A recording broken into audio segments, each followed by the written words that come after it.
Welcome to another episode of the Untethering Shame podcast. Today, we delve into the complex and often painful journey of leaving a cult with our special guest, Sandra Huitt. Sandra is not only a cult survivor, but a cycle breaker and activist who's dedicated her life to understanding and sharing her experiences.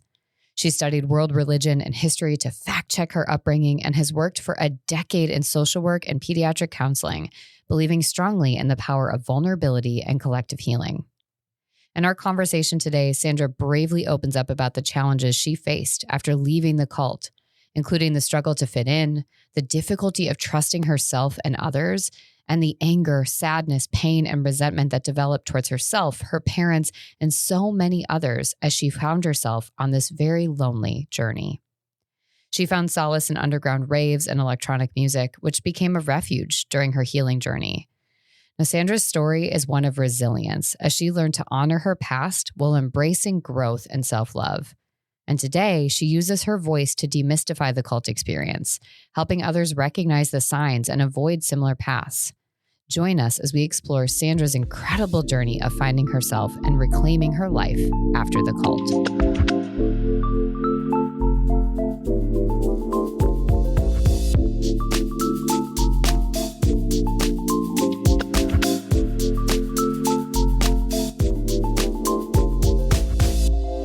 Oh, Sandra, welcome. I'm so excited that you're here.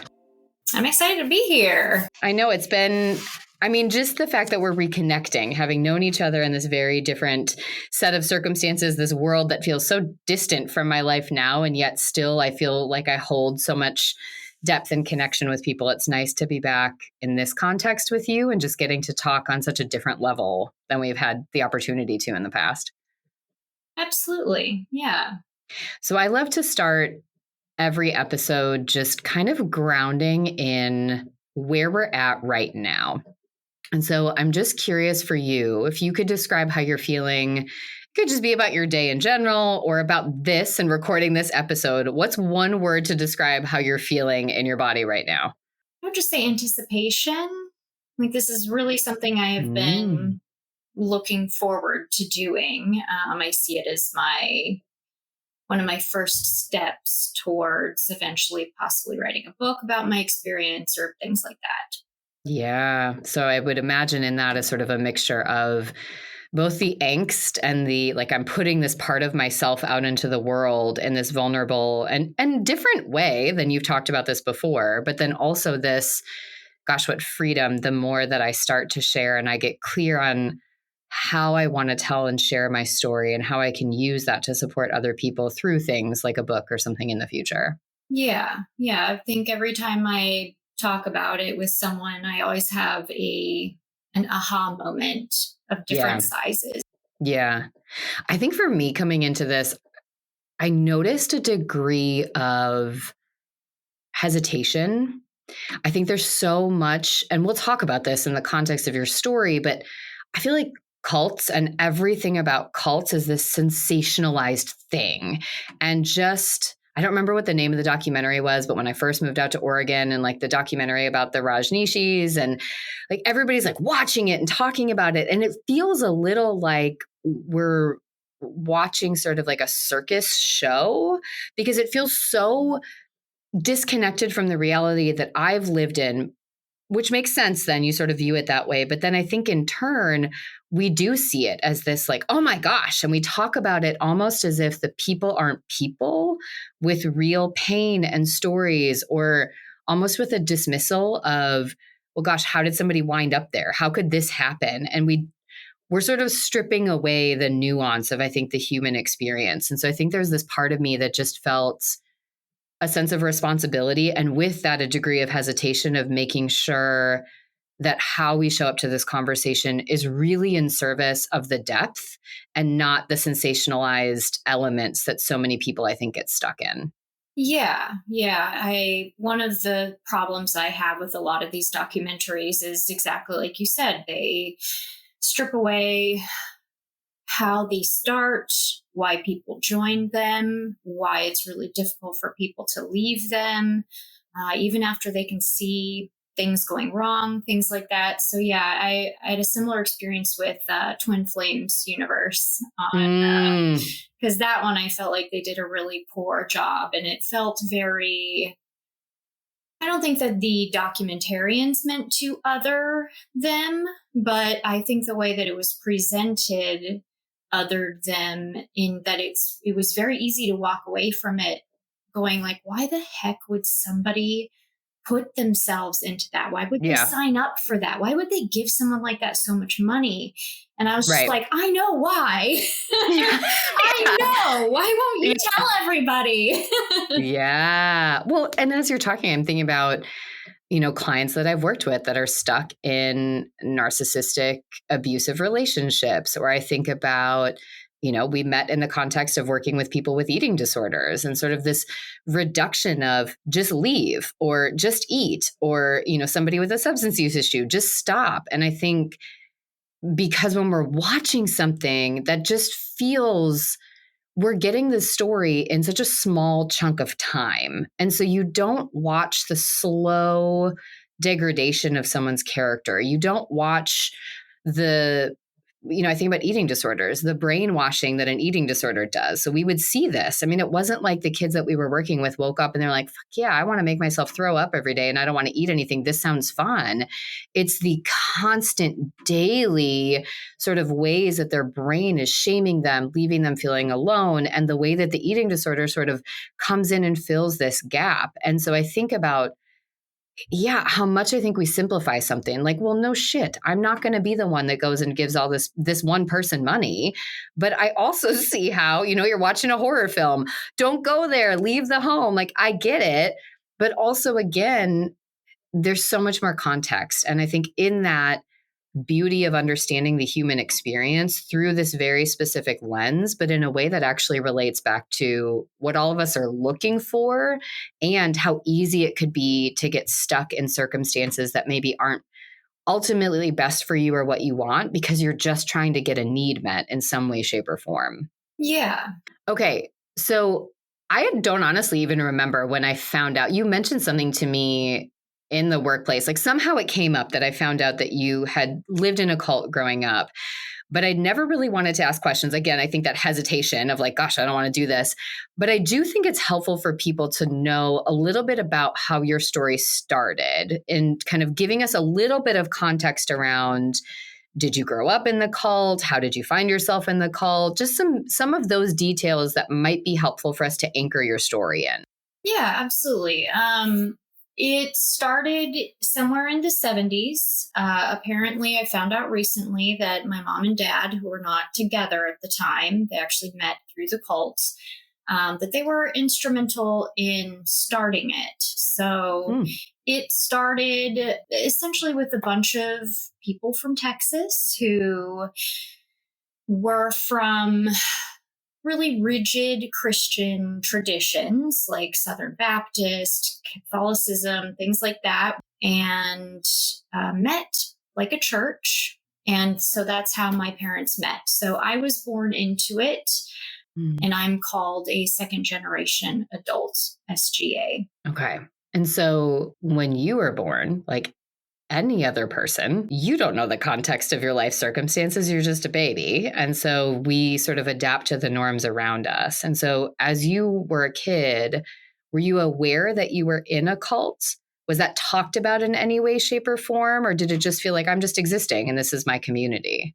It didn't really occur to me until I was in my 20s that how I grew up might have been a cult. And it's taken me a while just to call it that. I went from calling it an ashram, which was how we referred to it while we were in it, to a community, to finally, I guess, kind of admitting to myself that it is a cult. And then trying to use that as the definition for it, to, as you know, defining things as they are and changing their titles and things like that can really help our brain get wrapped around healing better. Yeah. Well, and it sounds like, and we'll get to this piece because you were born there, you spent time there, and then you left. Mm-hmm. And there's that piece of evolution and grieving and pain. And I think most people hear that and they think, gosh, so then you're free and everything is amazing. But as you're even describing, just even in what you call it, it's the grief and the sort of realization of what your experience might have been. And that's really hard. I mean, I've done this even just in the context of my own therapy and learning that my mom is, again, I can't diagnose her, but my mom meets the criteria for narcissistic personality disorder, a lot of covert narcissism. But I grew up thinking that how we engaged was completely normal. And so it wasn't until, I mean, I'd already had my master's. I'd been in practice for years. I was working with people in narcissistic relationships, recognizing how people pleasing comes out of that, working on boundaries with their parents. Like I am in it to the weeds and still like, yeah, but that's like not what I had. That's not my experience. And so when I finally faced it, it was like, there's a freedom in it, but also I think a grief of everything we thought we knew and we experienced is now getting refiltered through this different lens that has a much different context around it and different communal response as people start to learn and hear about your story through that as well. Yeah, I would say that the healing process is ongoing. When I did finally leave around 17, I spent about the next year and a half, 2 years, just really, really struggling. And did you leave on your own? My mom chose to leave with me. My dad got kicked out with us, and my brother stayed. He chose to stay. So I had kind of some sort of normalcy because I was in my senior year of high school. I was wrapping it up through that summer until I went to college. And that was really the first time that I'd ever been alone. And that is when I realized that as badly as I wanted to be alone, I had no clue what I was asking for. And it was extremely difficult.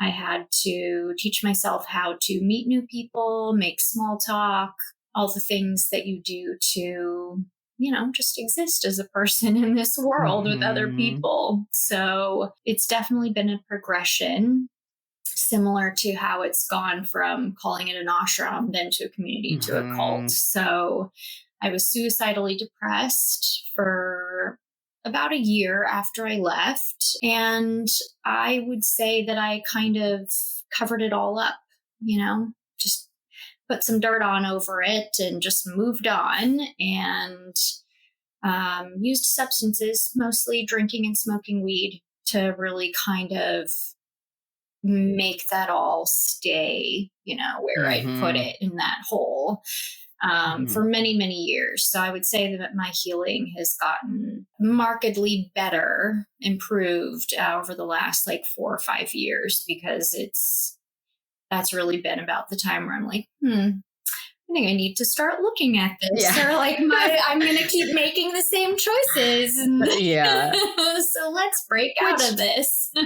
I mean, isn't that dissimilar? I feel like then for most of us, where we're like, this thing worked for a while. I mean, I guess it's still working, but I don't feel good. And over time, the sort of the burn that happens. And, it sounds like you were 17, which is already a hard age for anyone. And let's not even layer in this piece or any trauma or anything else. Just being 17, that's all you have to say. And someone's like, fuck, that's hard.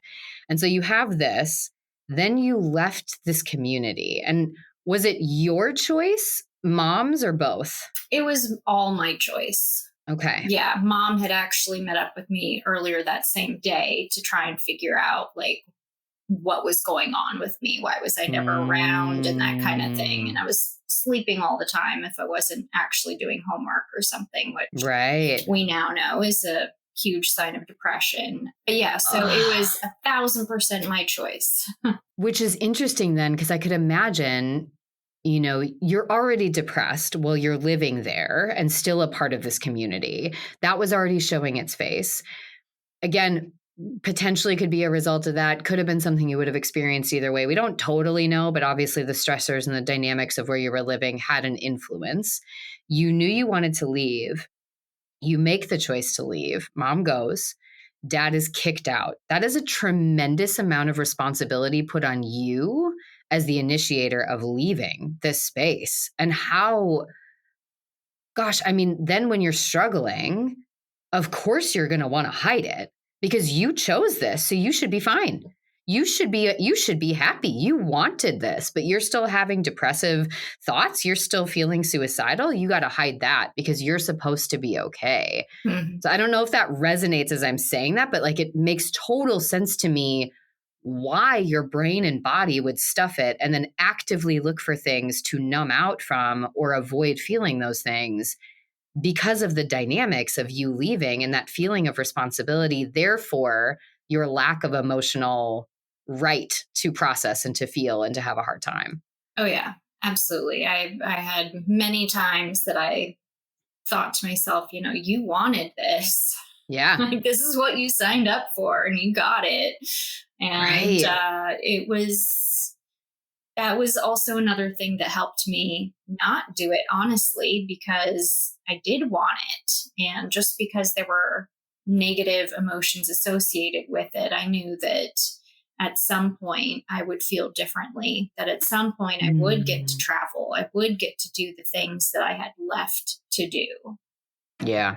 So there was this piece of you, I mean, I think now with research and with kind of understanding different brains and bodies, there was this element of resilience that was inherently in you of I can endure hard things and I can have trust and hope that this isn't my forever, which is not something that everybody's brain and body can do. So it sounds like a really beautiful part of yourself, but still mixed with a lot of this suffering. And when you left, I mean, you mentioned mom and dad had an existence before the cults. You didn't. Mm-hmm. And so it wasn't just the three of you left together. My guess is your experience was very different. And I'm curious, one, how that felt for you. And then two, were you, mom and dad, having conversations about how to cope, how to adjust? What did that look like? What support did you have from them as you were trying to find yourself again at 17, which I'm going to keep reiterating because that's so young and such a pivotal time where we need support? What did that look like? Basically, we left in April. So it was very quick, very end of senior year, went into the summer. I had my high school best friend that was there. So I wasn't spending a lot of time with my parents after we left. And then in that same year, September, I went to university. So I would say that for the most part, I was pretty happy during that period up until I went to college, just because like I said, there's some kind of normalcy. And so I think to my parents, I appeared like I'd gotten what I wanted, and it wasn't until I went off to college that years later, my mom has told me, she's like, I knew that something was wrong, but I didn't know how to bring it up in a way that you wouldn't get defensive or that you would even tell me what was going on. And it's true. I had no desire to tell either of my parents what I was going through. And the cult had taught us that if it's in your head, you can fix it. That like psychiatry and psychotropic meds, things like that they weren't necessary unless it was something awful like schizophrenia or something. And of course, now I know from having worked in mental health that this is absolute hogwash, but I honestly didn't think that they were going to be of much help. So I just put it in that hole and moved on. And I don't think I even really clued my mom, who she and I have been very close throughout my life. I don't think I even clued her into the fact that I was doing poorly until a couple of years out of college. Like I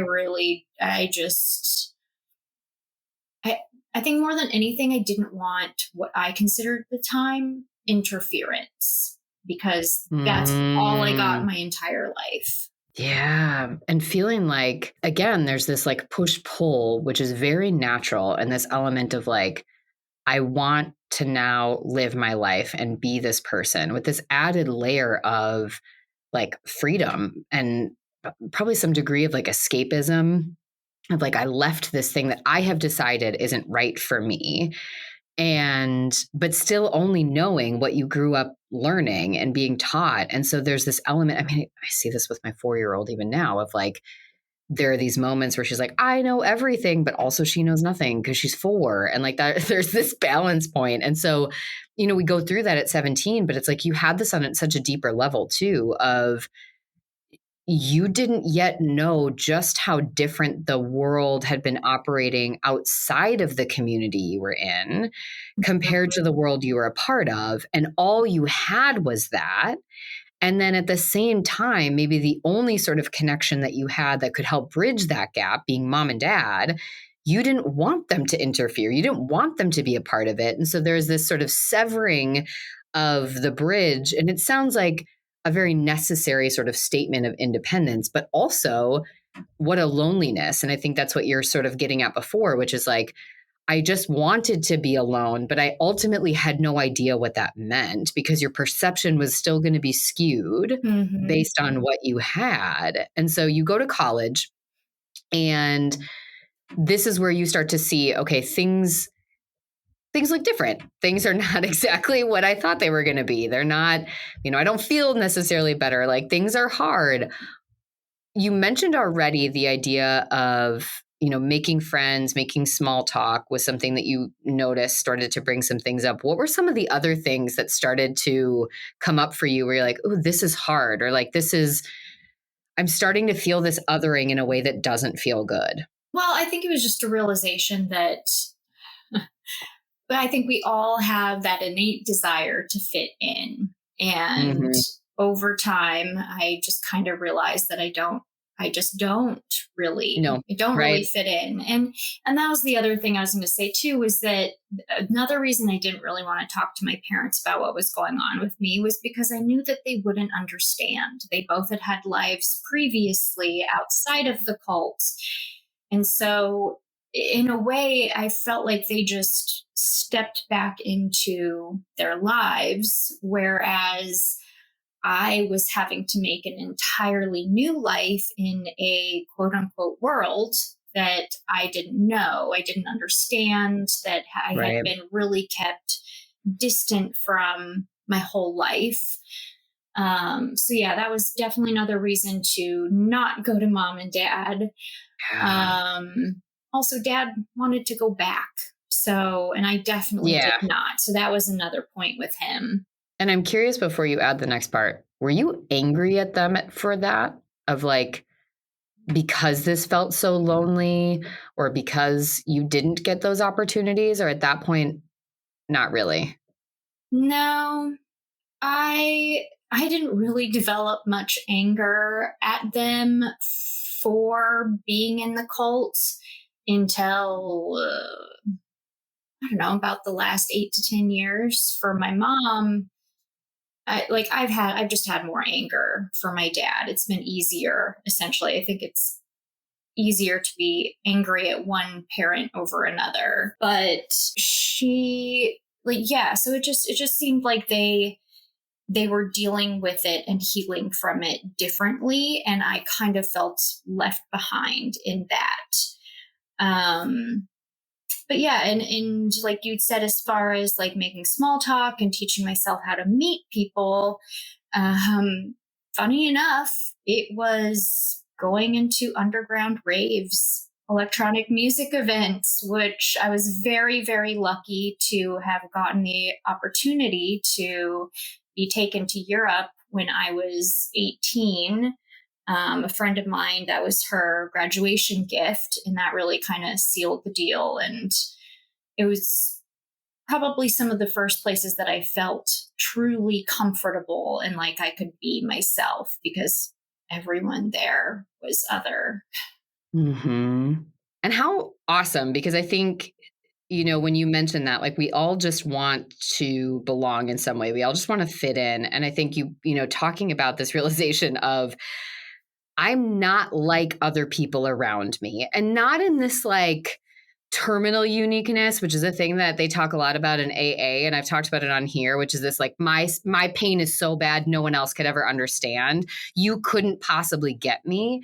Not in that way, but more in this just the more you stepped into the rest of the world, the more you recognized the likelihood that I'm going to be around somebody else that is going through this experience is small. I mean, incredibly small. And you would know them if they came out. And so it's like, as I'm meeting any new person, I could imagine it felt like this almost like a secret that you had to keep, but you didn't even know necessarily how much of a secret it was. And then at the same time, just like, I just want to belong somewhere. And so then you stumble into these underground raves and you're like, oh my gosh, I don't have to explain myself. I get to just be here with people and I get to bond over something that isn't about my past story or theirs. We just get to be here. And so I could imagine that part of your brain that just felt so alone, so depressed, was still looking for the ability to process, connect, even if you weren't always aware of it. But the fact that it could just turn that off and just be and feel a part of something had to be such a relief in the midst of all of that. Yeah, absolutely. Just to have a feeling of belonging again. In the rave community, there's a lot of people that talk about their rave families, and it's just like your extended group of friends, that you do a lot of events with, and people have rave moms and things like that. So it definitely has that feeling of community that I still look for. Yeah. Yeah. Well, and I'm curious because as you mentioned one element, which is that, the belief that you had sort of indoctrinated in you was if there's something in your head, you can fix it. And so a lot of personal responsibility that's put on you to be able to handle everything. Again, why it would make sense why you didn't want to share things with people. And this really, I think, inflation of our power, which then can make us feel so much more shame when the reality of being human comes into play and you can't just fix and control everything. So obviously that's one piece that you started to recognize, oh, that maybe not everybody else has that thought or that belief. But my guess is that you had some different interpersonal things that came up for you because you were born into a community that my guess is there were certain expectations, norms, ways of connecting that looked different as you're starting to build connection with other people that didn't have that same sense of buy-in. And so what did you notice as you would make friends, or I don't know if there was a point you decided you wanted to date at all, or any of those pieces? Were you starting to become aware of, oh, some of these things are different, or I don't know these skills, or I'm struggling here in a way that doesn't seem like the people around me are struggling? Well, sex was a very taboo topic growing up. And I would say that I had to learn the hard way a lot of things that other kids just learn from parents and school and peers and whatever growing up.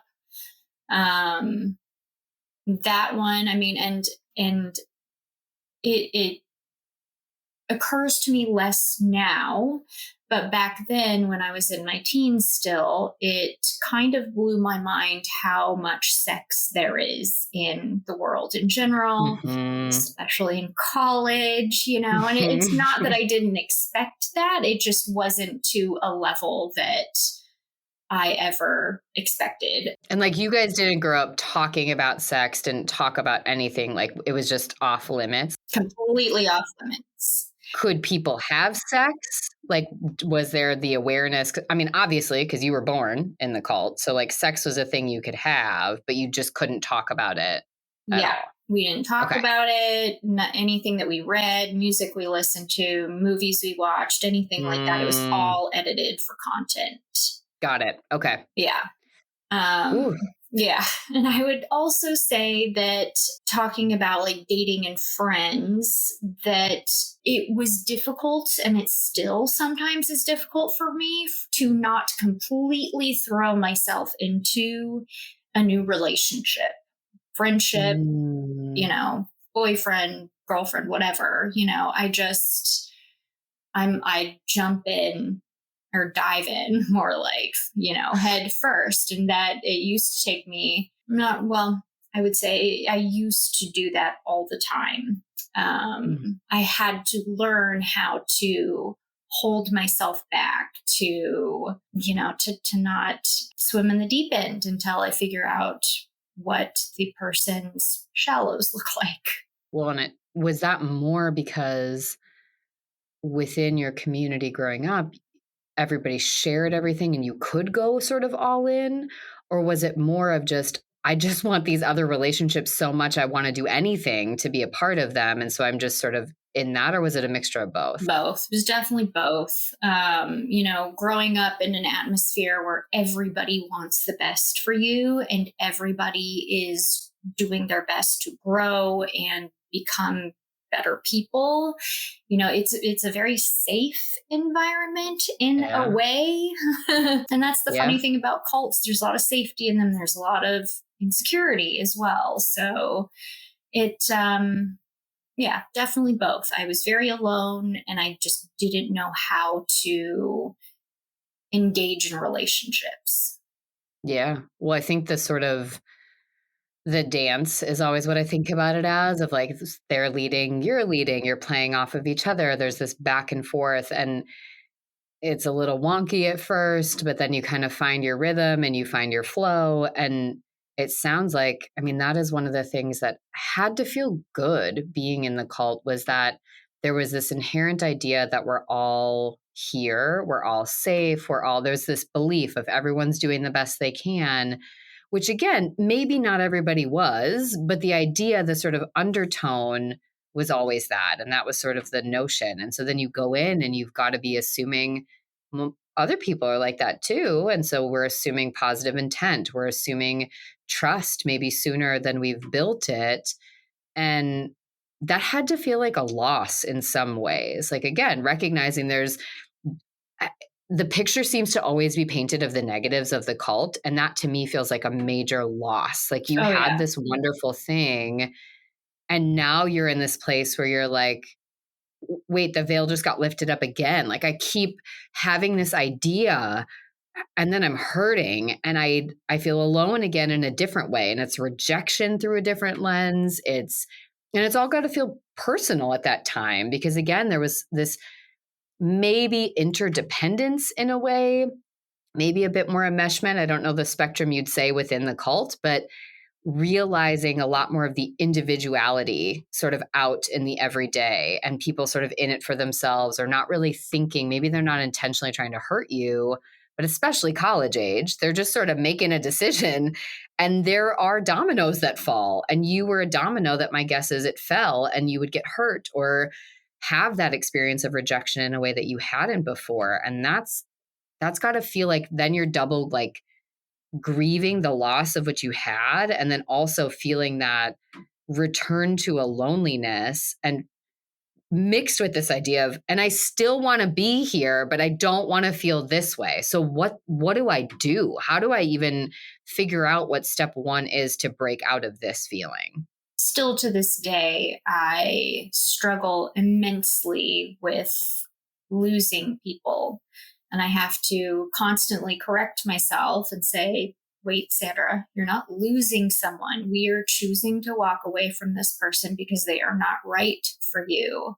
And yet it feels like such a humongous loss to my life, despite the fact that I know that they're not good for me.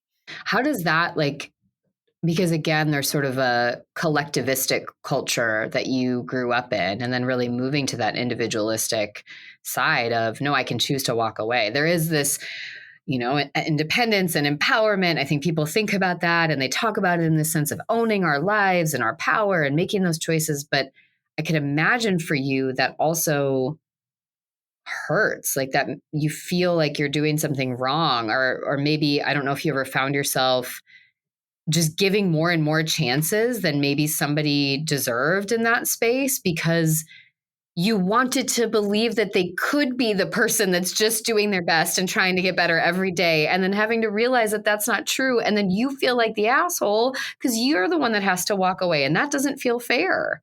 Yeah.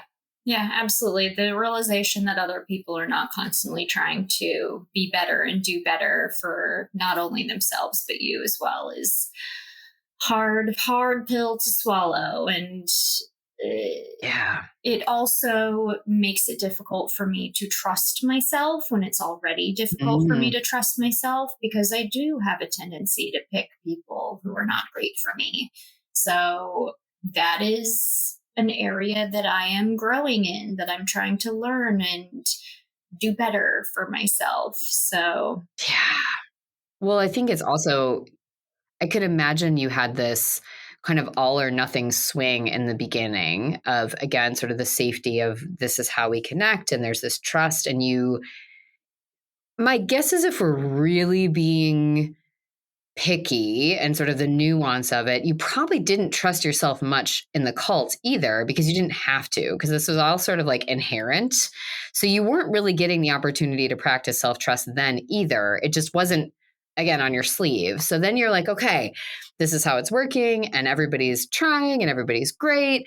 And then you flip to the other side. And I could imagine your brain is like, everybody is a liar, nobody's trying, everything is going to be terrible. But you start to get this sort of middle point of some people are not right for me. Some people are not going to be people that I can invest in. Some people don't deserve a second, third, fourth, fifth, 17th chance. Some do. And this point, I think when you were trying to maybe balance out is when the self-trust became even more evident. It's like, okay, so now I can't rely on those external components because both ends of believing everybody or nobody is trustworthy doesn't feel good. So I've got to start to learn what's my intuition, which also means you have to figure out who you are and what you want and that you are worthy of that instead of just, well, I'm in this community where everybody does it. And I could imagine that brought up another layer of having to discover your self-worth through a very different lens than you had before. oh, yeah. Yeah. The self worth piece is a real complicated bitch. It's real tough. It comes up all the time in therapy. Mm, It's a hard one. When you grow up essentially relying on external validation from everyone else around you, it, surprise, becomes very right. difficult for you to just think good things about yourself, especially when Yeah. you are also ingrained with self policing after a certain amount of time in a cult. You know, I'm the first one to beat me up if I do something I perceive as bad. And then I also have to then correct myself. No, it's fine. This is not a bad Right. thing. This is okay. And you just messed up or, whatever. So, Yeah. Well, it's this like confusion between sort of process and perfection. And sort of realizing, and it sounds like you're still on the journey, maybe not as uh-huh. far on the journey as you wish you could have been at this point, but you're on it. So you're still Mm-hmm. moving in that piece of figuring out what that balance looks like and learning how to give yourself permission to fail and to flop and then to still love yourself for that when you, I'm sure it's these little things like, oh, I said the wrong thing, quote unquote wrong thing, I did the quote unquote wrong thing. But then the bigger stuff of kind of re-examining relationships or starting maybe new relationships and having to really think about what that looks like and how to, I mean, again, it sounds to me like somebody that's coming out of sort of a perpetual whiplash of these two very drastically different experiences and worlds. And again, if you leave something that felt safe and secure, your brain was primed the minute you left the cult to perceive everything new as a threat. And so it was in a state of hypervigilance and survival that it might have already been in a different way while you were there, but now it's attuned to all these other things. And so you're just constantly operating at 175, like scanning for a threat, but also trying to trust what you know. And that is so overwhelming. And then when you reach this sort of burnout point and you crash down, I think that's where it feels like I'm alone in this, and what is my worth and what is my value, and how do I figure that out when I don't feel like I totally fit into either world, and I want something different than what both sides are showing me right now? And is that possible? And can I create that? And so it sounds like you are going through a journey that many of us go through, coming from very different standpoints, but still having to do it, turning and facing these things that aren't all good or all bad, and have completely shifted the trajectory of what your developmental pattern will look like in ways that my guess is sometimes you feel resentful of, sometimes you feel grateful for, because you've gotten the gift of believing things in people that some of us never had, and seeing community through a different lens. And so I'm curious, as we come to a close today, which I'm saying today only because I think there's so much more as you keep exploring and unpacking that I would love to have the chance to keep doing with you and to keep exploring. And maybe we use this as kind of your space and place to process as you're putting your feelers into what you want to do. And so, but just thinking about today and marking this as the point you're at in your journey now, what do you want to honor and sort of call out and celebrate about the Sandra that was 17 and made this really painfully hard decision? And then the Sandra that showed up every day to get here now. How do you want to honor her in that? I honor her just by being alive. Mm-hmm. Sorry, it makes me tear up a bit. I honor her every time I travel. I honor her every time I do something that I couldn't do that I wanted to growing up. I honor her every time I swear. I honor her just by having joy. Yeah. And joy that's yours. Yeah. It gets to be yours. Yeah. All the happiness, all the struggles, they're all worth it for her. So now let's fast forward and think about the next time you and I are sitting down and we come back to this and we talk more about your evolution, your growth, your finding this chance to start to anchor your worth. And I know that there were some complexities we didn't get the chance to talk about today, thinking about your relationship with your dad, with your mom, with your brother, how you are grieving and healing and all of that. What do you want to, when you come back and listen to this episode, when we are, let's say a month from now, 3 months from now, what do you want to be able to remind yourself of then when things do feel hard, or when you feel like, I wish I was done, I wish I was further, whatever that piece is? Oh, I wish I was further every day. I think if anything, I try really, really hard to give myself all the kudos when I look back, because I've gone through a lot and the healing is really hard and I'm still doing it. I do hard things, and that deserves a lot of kudos. Yeah. And I think even just you coming here, I think there was trust entering the space, and you're allowing other people to hold things with you that puts you in a really vulnerable position. You don't know. At the end of the day, you don't know how I'm going to talk to you about this. You don't know how much I'm going to try to make it the next, People magazine cover story versus how much I want to get to know you. And I think that's a sort of representation of the gamble for you in terms of how you connect with people and how you share yourself, and getting to control your story and your narrative, but not holding it so tight that you don't let anybody see those things and get to see, here are some details that might seem crazy to you if you didn't grow up in these things, or blah, blah, blah, but mostly just, I want to share this with you because I want you to see me, because I've been working really hard to see me in full and to love myself for all of those parts. And so by letting us in today through this episode, by continuing to show up and do the work, I think you're doing that sort of integration, which really is a representation of self-love. And then that self-love can be reflected into love and connection with other people which I think is the thing you've been looking for since you were 17, if not sooner. Yeah, absolutely.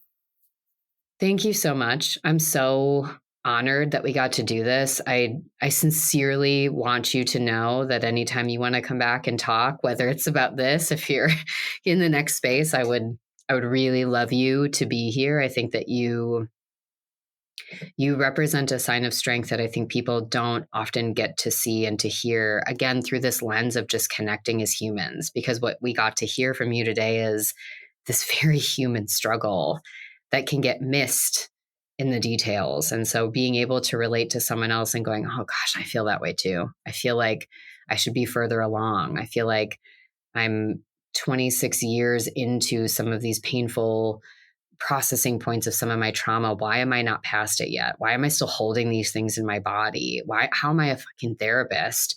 And I can't get my shit together enough to get through it. And so it's just being able to come sort of human to human with you feels really good, and sort of reminding ourselves that we have to honor all of those details and those parts of our story because we aren't like everybody else, but also not rob ourselves of the opportunity that we do have the right to feel our feelings. And that is where we connect as emotional beings in this process. Well, everybody that got a chance to listen to this, you heard it. Sandra's going to come back. I will totally come back. I am down.